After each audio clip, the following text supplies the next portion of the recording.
जंगल में टूनी चिड़िया अपनी बेटी टुनटुनी चिड़िया के साथ रहती थी। टुनटुनी की माँ टूनी एक दुकान में काम करती थी। एक दिन जब वो काम से घर वापस आती है तो उसकी बेटी टुनटुनी उससे कहती है, माँ, आपने देखा हमारा घर कई जगह से टूट चुका है। इसकी मरम्मत करनी बहुत जरूरी है। अगर बारिश आ गई तो हमारा घर टूट जाएगा। मैं क्या करूं बेटा, मैं तो दिन भर काम में व्यस्त रहती हूँ। इस तरफ तो मेरा ध्यान ही नहीं गया। मैं कल ही मालिक से कुछ रुपए उधार मांग कर लाऊंगी और घर की मरम्मत करवाऊंगी। तो चिंता मत कर मेरी बेटी, तू अपनी पढ़ाई पर ध्यान दे। एक दिन टूनी अपने मालिक से कहती है, मालिक, मुझे कुछ रुपए उधार चाहिए। मेरा घर कई जगह से टूट गया है और उसकी मरम्मत करना बहुत जरूरी है। क्या उधार? मेरी दुकान पर उधार ना ग्राहक के लिए है ना तुम्हारे लिए, समझी? आगे से पैसे मांगने से पहले दूसरी नौकरी ढूंढ लेना। अब मैं क्या करूं? ये भुल्ला चील तो मुझे पैसे नहीं देगा। मैं कैसे अपने घर की मरम्मत करूं? ऐसा सोचते हुए टूनी शाम को घर लौट। अब ये बारिश तो अभी से शुरू हो गई। मेरी टुनटुनी घर में अकेली है। मुझे और तेज उड़ना होगा। कहीं मेरा घर टूट गया तो, उसे कुछ हो गया तो मैं क्या करूंगी? टूनी माँ तेज तेज उड़कर घर पहुँचती है तो वो देखती है कि उसका घर पूरी तरह से टूट चुका था। मम्मा देखो ना, अपना घर टूट गया। मैंने तो पहले ही आपको बताया था। अब हम बारिश में किसके यहाँ मदद मांगने जाएं? तू तो जानती है बेटा, मैं कितनी मुश्किल से घर चलाती हूँ। आज मैंने जब मालिक से पैसे मांगे तो उन्होंने मना कर दिया। माँ, चलो ना, बारिश रुकने तक कालू अंकल के घर चलते हैं। टूनी और टुनटुनी दोनों कालू के घर जाती है। उसका दरवाजा खटखटाती है। कालू भैया, ओ कालू भैया, दरवाजा खोलो। मेरा घर इस बारिश में टूट गया है, हमारी मदद करो। बारिश में मैं अपना दरवाजा नहीं खोलूंगा। तुम कहीं और जाओ, मेरा घर भी मजबूत नहीं है। तुम सबका वजन नहीं उठा पाएगा। कालू को वो अपना दरवाजा नहीं खोलता। बारिश में दोनों माँ बेटी भीग रही थी। माँ, बारिश बहुत तेज है। उस पेड़ की डाल की आड़ में हम छुप जाते हैं। दोनों माँ बेटी पेड़ की आड़ में बारिश से बचने लगती है। कुछ देर बाद बारिश रुक जाती है। माँ, बारिश तो रुक गई। चलो चलकर हम अपना घर बनाते हैं।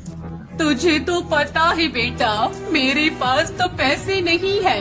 मैं कैसे अपना घर बनाऊंगी? बिना पैसों के घर बनाना बहुत मुश्किल है। अब वो जमाना नहीं रहा जो तिनके बीने घोंसला बना लिया।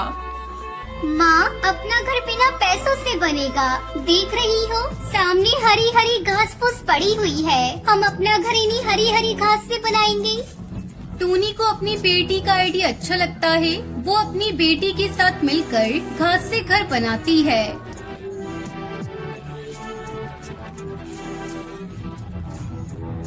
हरी घास का घर देखने में बहुत सुंदर था। अंदर उसमें बहुत ठंडक थी। और फिर दोनों माँ बेटी खुशी खुशी इस घास से बने घर में रहने लगती।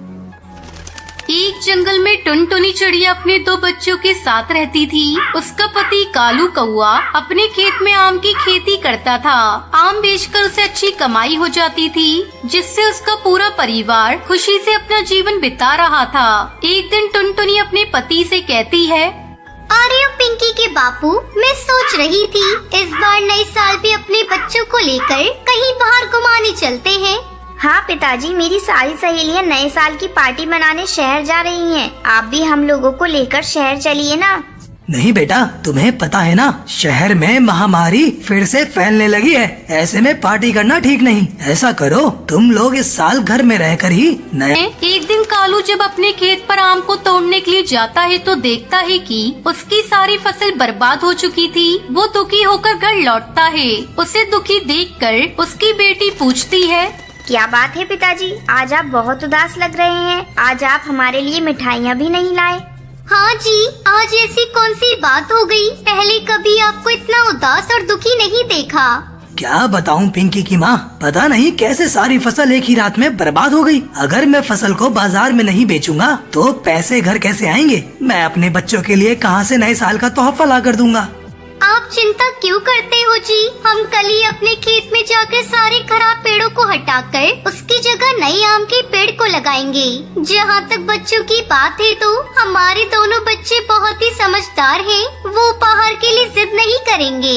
अगले दिन कालू और टुनटुनी खेत पर जाकर खेत से सारे खराब पौधे उखाड़ रहे थे। तभी उन्हें पौधों के बीच में एक पक्षी कराहता हुआ मिला। अजी सुनते हो जी, जल्दी इधर आओ। ये देखो, यहाँ एक पक्षी घायल पड़ा है, लेकिन अभी भी उसकी सांसें चल रही है। टुनटुनी दोनों उस पक्षी की देखभाल करने लगते हैं। थोड़ी देर बाद उस पक्षी की हालत में कुछ सुधार होता है और वो पक्षी एक परी में बदल जाती है। आप लोगों ने मेरी जान बचाई है। मैं अपने दुश्मनों से बचने के लिए आपके खेत में गई थी, लेकिन उन्होंने मुझे ढूंढकर मुझे घायल कर दिया। अगर आपने मेरी जान नहीं बचाई होती तो पता नहीं मैं कब तक यहाँ पड़ी रहती और मेरी मौत हो जाती। मेरे दुश्मनों ने मुझे ढूंढने के लिए आपका सारा आम का बगीचा बर्बाद कर दिया। आपने मेरी जान बचाई है, इसके लिए मैं आप लोगों को कुछ देना चाहती हूँ। ये लीजिए, मैं आपको आम के कुछ जादुई बीज दे रही हूँ, जिसे अपने खेत में डाल देना। टुनटुनी को बीज देकर वो परी वहाँ से गायब हो जाती है। दोनों पति पत्नी आम के बीज को अपने खेत में डाल देते हैं। अगले ही दिन उनके खेत में आम के पेड़ों पर सोने के आम आ जाते हैं, जिसे देखकर कालू और टुनटुनी बहुत खुश होते हैं। कालू आमों को सुनार को बेचने के लिए चला जाता है। इस तरह जादुई आमों की खेती करके कालू का पूरा परिवार खुशी खुशी नया साल मनाता है।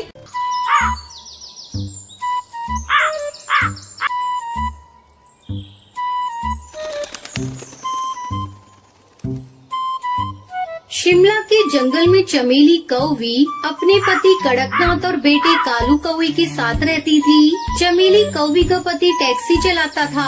एक दिन उसकी टैक्सी का एक्सीडेंट हो जाता है और चमेली के पति की मौत हो जाती है। कड़कनाथ की मौत के बाद चमेली कौवी के लिए घर चलाना बहुत मुश्किल हो गया था। तब उसने अपने बेटे कालू कौवे को एक होटल में नौकरी दिलवा दी। इस तरह कई साल गुजर गए। अब कालू कौवा बड़ा हो चुका था। एक दिन चमेली कौवी भोजन देती हुई कहती है, बेटा, मैं बूढ़ी हो चुकी हूँ। जिंदगी कब साथ छोड़ दे कुछ पता नहीं। मुझे रात दिन तेरी चिंता सताती रहती है। मेरे मरने के बाद तेरा क्या होगा? माँ, तुम ऐसी बातें क्यों कर रही हो? तुम्हें तो अभी बहुत जीना है। वो सब तो ठीक है बेटा, मैं सोच रही हूँ तेरी शादी कर दूँ। बहू घर में आ जाएगी तो मेरा भी बोझ कम हो जाएगा। अगर तू कहे तो मैं तेरे लिए कोई अच्छा रिश्ता देखना शुरू कर दूँ। माँ, तुमने मेरी शादी करने का मन बना ही लिया है। तुम्हें मना करने वाला कौन होता हूँ? जो तुम्हें ठीक लगे वो करो। अगले दिन चमेली कौवी हरी तोती के पास जाती है। क्या बात है चमेली भाभी, आज मेरे घर आना कैसे हुआ? क्या बताऊं बहन, अपने कालू के लिए मैं एक अच्छा रिश्ता तलाश कर रही हूँ। तुम्हारी नजर में कोई अच्छा रिश्ता हो तो मुझे बताओ। ये बात आपने बहुत अच्छी कही भाभी। ये देखो, कल ही एक चिड़िया की फोटो आई है, टुनटुनी नाम है। इसके साथ तुम्हारे बेटे की जोड़ी बहुत अच्छी रहेगी। बस एक ही कमी है, तुम्हें दहेज में कुछ भी नहीं मिलेगा। हरी तोती, मुझे अपने बेटे का घर बसाना है, मुझे दहेज नहीं चाहिए। जल्द ही टुनटुनी चिड़िया और कालू कौवे की शादी हो जाती है। टुनटुनी चिड़िया खुशी खुशी अपने ससुराल आ जाती है और अपनी सास और पति की सेवा में सारा समय लगा देती है। बहू, थोड़ा अपने ऊपर भी ध्यान दिया कर। दिन भर मेरी और कालू की सेवा करती रहती है। मैं तुमसे बहुत खुश हूँ। इसी तरह समय गुजरने लगता है। टुनटुनी चिड़िया एक बच्ची की माँ बन जाती है। घर में खुशियों का माहौल था। अचानक एक दिन कालू की होटल का मालिक होटल को बंद कर देता है। क्या होगा माँ? घर का खर्च कैसे चलेगा? मैं अपनी इस नन्ही सी बच्ची का पालन पोषण कैसे करूँगा?